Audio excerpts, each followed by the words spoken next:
안녕하세요. 서울 리멤버 치과의 박정기 원장입니다.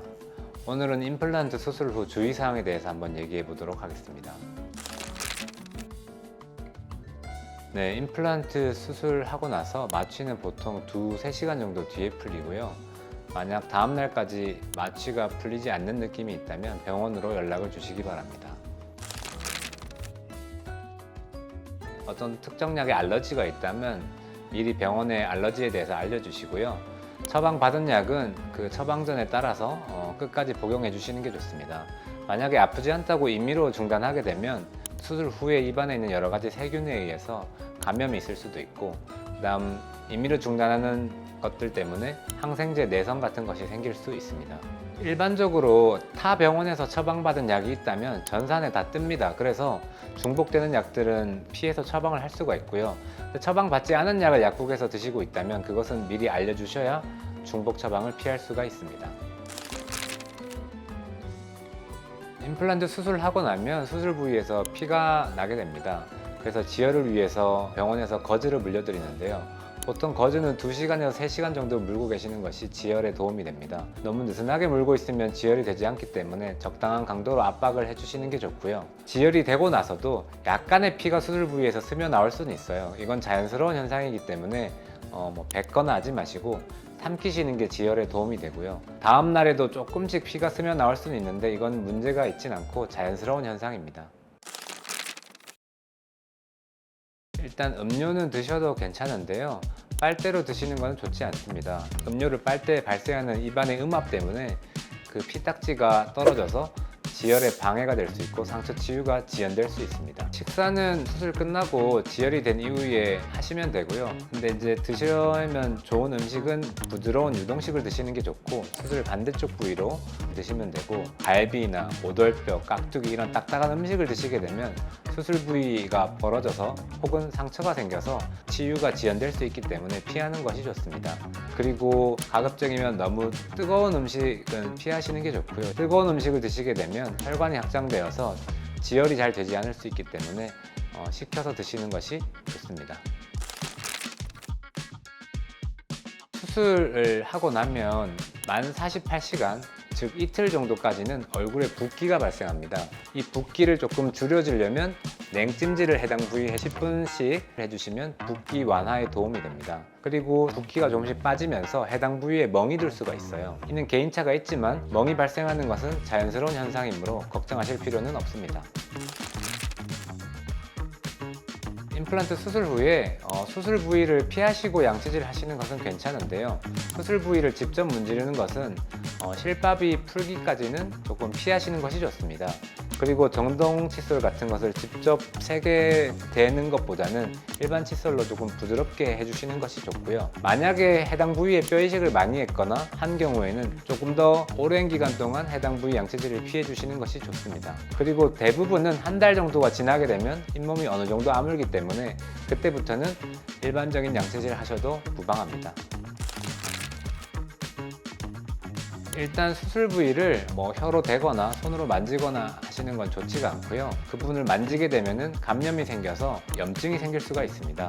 그래서 직접적인 접촉은 피하시고, 그 다음 거울 보면서 이렇게 뼈 이식이 잘 됐나 이렇게 만져보시는 분들이 있는데, 이렇게 만져보시는 행위도 해당 부위에 이식해 놓은 뼈가 흐트러질 수 있기 때문에 최대한 건드리지 않는 것이 좋습니다. 일반적으로 임플란트 수술 후에 실밥 제거는 일주일에서 2주 정도 사이에 실밥을 보통 제거하게 되고요. 수술 부위에 뼈 이식을 얼마나 많이 했냐 혹은 수술 난이도에 따라서 이 기간이 좀 더 변화될 수는 있습니다.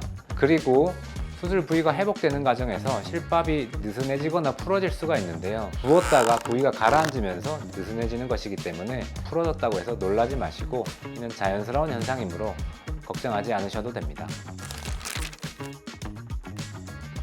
네, 상악동이라는 곳은 그 콧구멍 바로 옆에 광대 쪽에 있는 공기주머니인데요. 일반적으로 상악동 거상술을 시행했을 경우에는 2주간은 비행기 탑승에 유의하시는 것이 좋고요. 그 다음 상악동이라는 공간에 뼈 이식을 한 이후엔 재채기나 코풀기 같은 것들을 조금 피하시는 것이 좋은데요. 이것 때문에 상악동에 강한 압력이 발생해서 이식한 뼈가 흐트러지는 경우가 있기 때문입니다. 만약에 재채기나 이런 것들을 피할 수 없다면 입을 조금 벌리고 재채기를 함으로써 코 안에 전해지는 압력을 줄여주는 것이 좋습니다. 기본적으로 가벼운 운동은 하셔도 되는데요. 심한 운동이라든가 사우나 같은 것들은 조금 피하시는 것이 좋습니다. 그리고 당연한 얘기지만 해당 수술 부위에 직접 물리적인 힘이 가해질 수 있는 격투라든가 이런 것들은 조금 피하시는 것이 좋고요. 그다음 수영을 하는 경우도 저는 조금 권하지 않는데요. 수영장 물에는 세균이 많고 하기 때문에 입안에 물이 들어감으로써 감염이 일어날 수 있기 때문입니다. 술 같은 경우에는 보통 저는 한 달 정도는 중지하시라고 권해드리고요.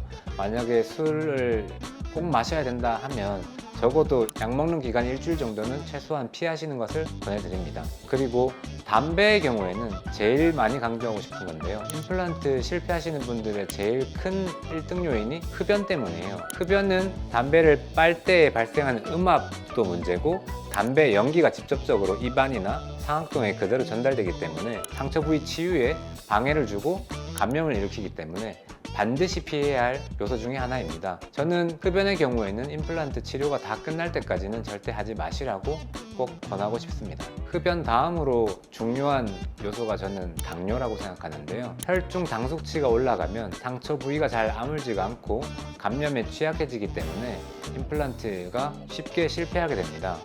당뇨가 있으신 분들은 드시던 당뇨약을 꾸준히 드셔야 되고 식단 조절과 운동 등을 통해서 당 수치가 올라가지 않도록 관리해 주시는 것이 정말 중요합니다.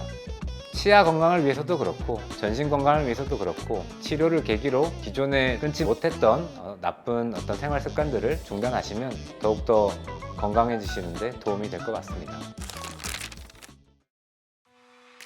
네, 임플란트 수술하고 마지막으로 당부하고 싶은 얘기들이 있는데요.